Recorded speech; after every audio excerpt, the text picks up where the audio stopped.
Hey guys, welcome back to Kevin Wilson SBC. I'm Kevin Wilson, and we're going to continue straight into our 4-link physics, 4-link forces, 4-link rear separation, 4-link drag racing suspension. You can see behind me the Studebaker. We do have the new Mickey Thompsons on the Studebaker.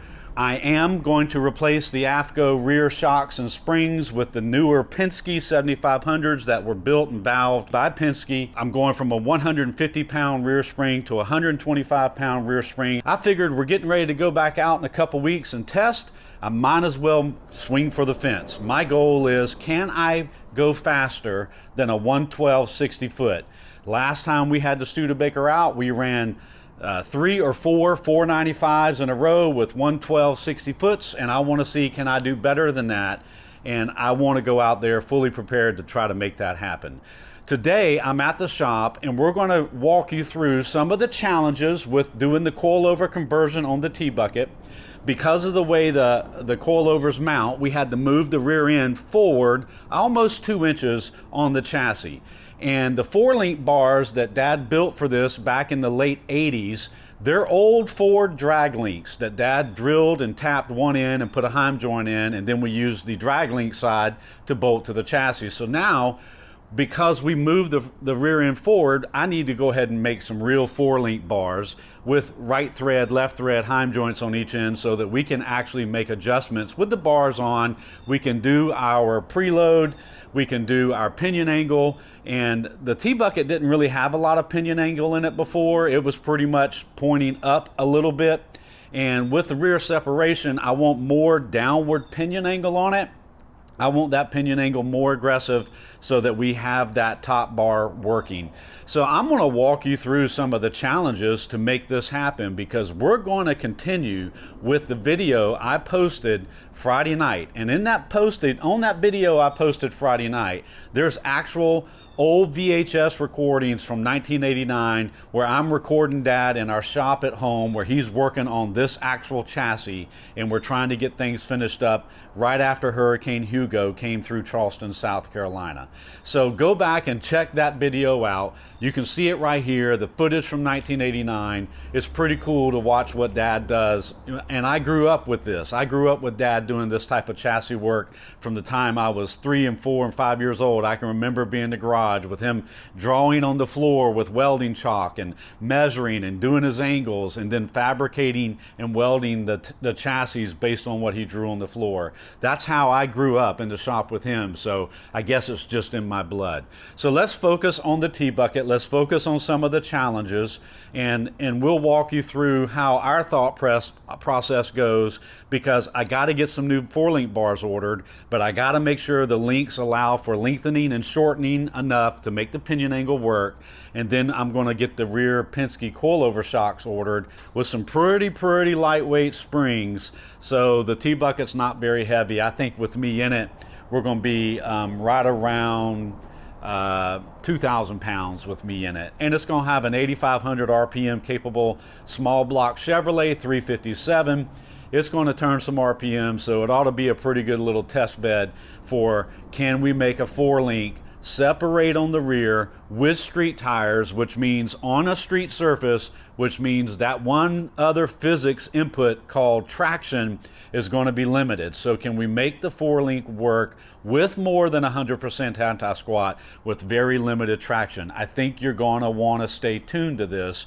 We're going to go from the model video that I did with Clapped Out, where they did a brilliant demonstration of 4-link forces. If you haven't watched that video, go check it out. Now we're going to take that and translate it into a real street car. We're going to use my street rod as an example. The ring gear, the 308 ring gear, mounted on the 3 Series posi unit. So we'll be getting some of that, getting the ring gear and all put back in. I'll show you the axles. I'll show you all that. Let's quit rambling and let's get busy in the shop. Let's go, guys. Obviously, like I was explaining, the way the rear shocks did mount, I wish I would have took better video of how it was before. But to get the coilover shock in here, and let me be clear, the spring is going to come down on the body, and it's going to rest in this spring pocket. It's going to be a 2.5-inch ID coilover spring, probably close to 80 pounds, and we're not letting the spring come up and load the top of the shock like you would do on a normal coilover shock. So in other words, you know, on the Penske shocks, these are going on the Studebaker.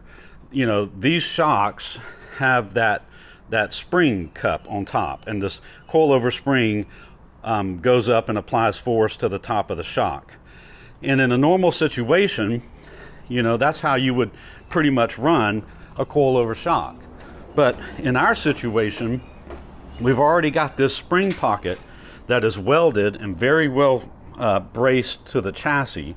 So the coilover spring, we're going to make a pocket up in here that will allow the spring to stay centered, and then we're going to enlarge this hole in the chassis. This hole will be enlarged so the body of the shock can come up in this hole if it ever bottoms out and not destroy the body of the shock. We had to move the rear end forward, as you can see here, how much we had to move the rear end forward on the chassis, and that's a solid 2 inches. And actually I kind of like that, because the rear tires kind of always set back behind the bed of the T-bucket, and now this is going to bring those wide, big Mickey Thompson tires more centered. However, our challenge is I need to order the 4-link bars so they have enough adjustment so I can get some pinion angle in it. You know, as this top bar on separation begins to become level with the ground, I want the pinion still trying to drive the rotational forces up. More to come on that. This is going to be a radial hard tire, and I want to see if we can make this hard tire plant on a street surface. And we will just use the shop driveway. You can see where I do my Studebaker burnouts. We're not doing that with the new slicks on there, but we're going to see, can we make it plant a street tire and separate. So that'll be here in a few minutes. We're going to mess with this. I'll capture some video. We're going to take some measurements. We're going to make sure that we have enough measurement for pinion angle. I'm going to order some 4-link bars, and then we'll be in business. Now I got to get the 357 going. We've already got the short block and everything. We're taking the heads off of the 383. That's a 3000 stall converter, a Hughes Performance 3000 stall converter. I think it's a GM30, and if you want the part number, it's a turbo 350, fully manual. It's got an aftermarket billet direct drum. It's got the 36 element sprag on it. We learned that the hard way with a turbo 350. But just to kind of give you an idea, these AFR heads off of the 383 will be going on to my 357. They are 195cc heads. They will be more than enough for 357 cubic inch, and we're going to be putting a set of fully ported, polished AFR 210s on the 383 with a stall bolt pattern to go back in the 48 Ford, so that we can use the headers that it used to have on it when we had the blown 400 motor in it. More video. Let's get busy. Let me jump in and explain what we're doing. I'm setting the chassis height at the height it will be with the front tires and rear wheels. I know the distance from the center line of the front and rear to the ground. So I'm using that distance to put the chassis at that proper angle, as if it's sitting down on the ground with the wheels and tires on it. That way, when I put my angle finder gauge on the rear end, I am pretty confident I'm going to be close to where that pinion angle is going to be in what we're doing here. The engine and transmission driveline angles are 1 degree down from the front to the rear end. So with that, and with the chassis angle sitting as it will sit on the ground, I'm confident I can get the pinion angle very close to where it needs to be, and then we can fine tune it with the 4-link bar adjustments. This will make more sense as you watch and follow along. All right, so we got 19 1/4.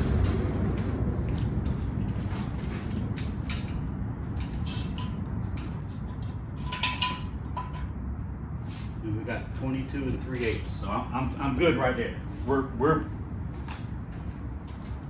This will simulate where it will sit with the front and rear tires. Let's see what we got, man. It's gonna drop a Hold lot. on a minute. Well, yeah. I kind of wish we could shimmed it up a little bit. Yeah, we way too low. 18 1/2. We're gonna have to put a block or something under. Let's see what we got. We want more clip. Come up to 19 3/4. Come up a little bit more. All right, that's 19 3/4. It gives us a 1/4 inch to go down.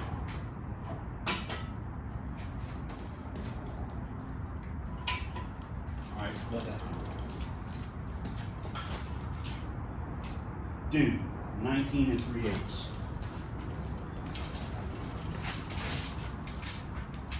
$22 3/8. It is sitting.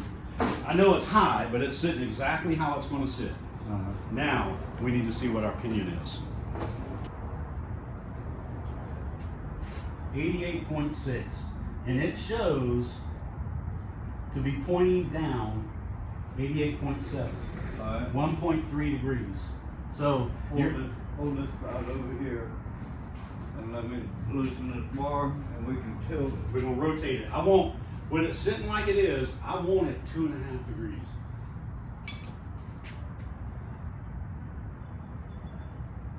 You got it? Yeah, I got it. All right, rotate it. I want it to slide on the block, not crawl. You ready?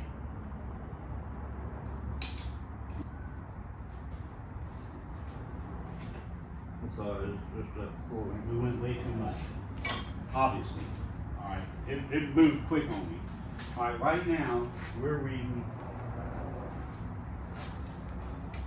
85.5, so we went down, we're 4.5 degrees.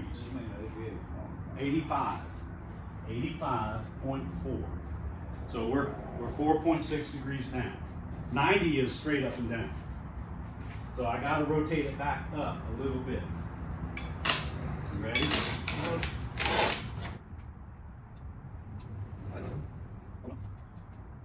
I moved it.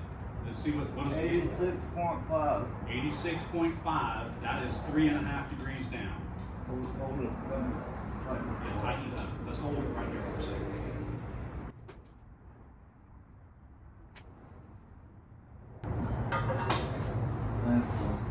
Yeah, now you got that top bar locked in.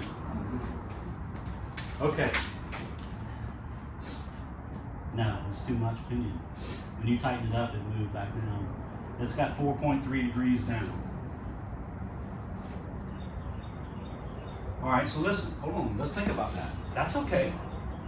We can shorten the 4-link bar and lengthen the top one to move it 2 degrees. Right, I want to have adjustment in the 4-link. I do too. All right, so that right there, that gives us 4.3 degrees down. It'll move quick. Right.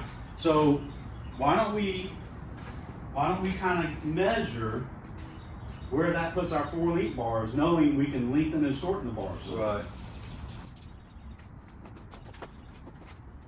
Okay, so just real quick, what we've done is we've got the car sitting in the front and rear where it's going to sit with the wheels and tires. The front wheel center line to the ground is 11.5. The rear wheel is 14.5. So we're following that same line of thought. Even though the car's up higher, it's up the same amount in the front and rear. And now we're measuring the pinion angle so that we can start measuring 4-link lengths.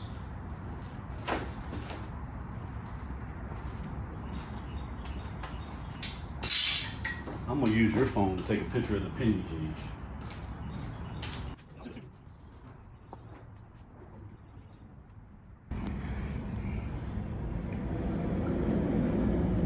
Darn, that thing's right over the hole. Yeah, I know, but it's You split it. 9 3/8. 9 3/8. I agree with that.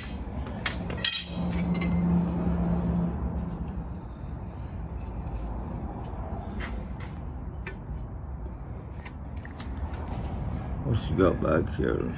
22 1/4. 22 and a quarter. Light quarter. Light quarter. 3/16. 22 and an eighth. 22 and an eighth would be perfect.